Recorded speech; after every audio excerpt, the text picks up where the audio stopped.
Издөө салабыз. Баткен облусунун Кызылкыя шаарынын тургуну 2003 жылы туулган Абдукеримова Лаура Курсантбековна 2021 жылдын 30 ноябрь күнү саат 23:30 чамасында Созак районунун Ырыс айыл өкмөтүнүн аймагында өткөн Бишкек-Ош авто жолундагы кафелердин биринде чай ичип отуруп, азыр келемин деп сыртка чыккан бойдон дайынсыз болууда. Белгилери бою 160-165 сантиметр, өңү ак жүздүү, чачы кара кыска, кашы көзү кара, арык дене түзүлүштө. Кийген кийимдери кара түстөгү кыска куртка, кара түстөгү спорттук шым, кышкы бут кийимчен болгон.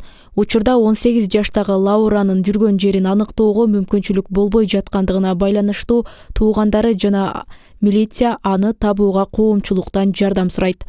Алдын ала көрсөткөн жардамыңыздар үчүн ыраазычылык билдиребиз. Телефондор 102 037 48 50209 0558 16 16 91 0777 80 65 68 Жалал-Абад облустук ички иштер башкармалыгынын басма сөз кызматы. Бүгүн 29 декабрда Жогорку кеңештин 7-чи чакырылышынын депутаттары ант берүү аземине чогулушту.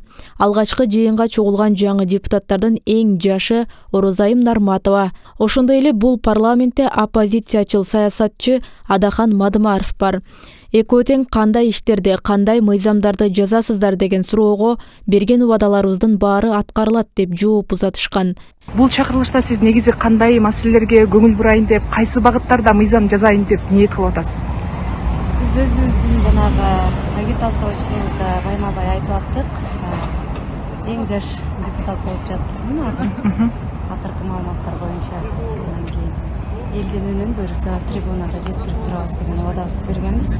Жалпы ошол агитациядан кандай убадаларды берсек ошолорду. Сиздин негизги миссияңыз кандай болот? Менин миссиям элдин тынчтыгы, элдин эркинки, келечеги үчүн күрөшүү болот.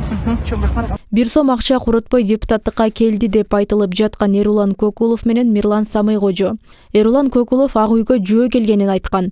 Ал журналисттерге унаам бар, бирок ал не сахар долбооруна керек деген.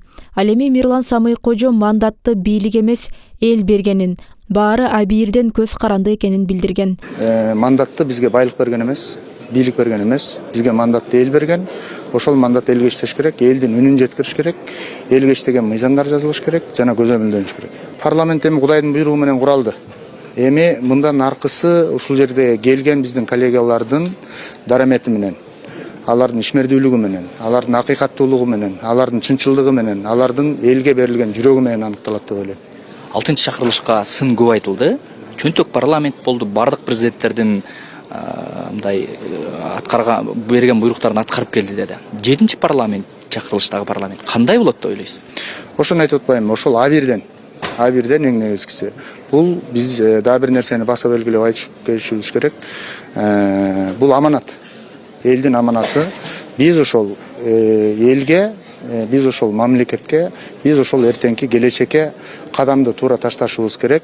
6-чы парламент кандай болгондугу тууралуу баарына маалым, бирок 7-чи чакырылыштын парламентти кандай болушу ар биринин абийиринен. Элмурза Сатыбалдиев өзгөн шайлоо округунан жалгыз талапкер болуп келген. Ал мурдагы баш прокурор. Депутат катары алгачкы интервьюсунда саясатта тууганчылык күчөп кеткенин билдирди. Мыйзам боюнча. Билнур кандай? Колун кармакпай. Журналисттерге эч ким келбейт дейт, мен келдим сени көрүп. Парламентте, бул парламентте оппозиция болот деп ишенип турасызбы? Сөзсүз болот да.